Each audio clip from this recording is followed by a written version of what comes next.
আসসালামু আলাইকুম। আমি একজন ইতালি প্রবাসী। আমি এখানে দীর্ঘ 14 বছর কাজ করি। তো অনেক ইচ্ছা দেশে যাব, একটা বিজনেস করব। তো সেই ইচ্ছা অনুযায়ী অনলাইনে খুঁজে পাই ব্লু ড্রিম এবং ব্লু ড্রিম সম্পর্কে জানি দীর্ঘ 2 বছর যাবত। ওখান থেকে সবসময় অনলাইনে যোগাযোগ করি এবং তাদের সাথে কথা হয়। তারপর এক সময় দেশে আসি, ওনাদের অফিসে যাই এবং সবার সাথে কথা বলি। তো ওনাদের কথা ব্যবহার আমার খুব ভালো লাগে এবং ঘুরিয়ে ঘুরিয়ে প্রোডাক্ট দেখায় এবং দেখি এবং আমার ভালো লাগে।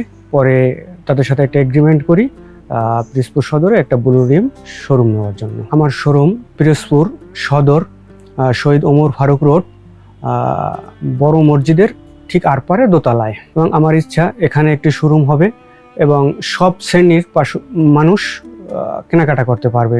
আগামী কোরবানির ঈদে ইনশাল্লাহ আমার শোরুম উদ্বোধন করব এবং আমাদের পিরোজপুরবাসীকে আমার ব্লু ড্রিমের শোরুমে আমন্ত্রণ রইল।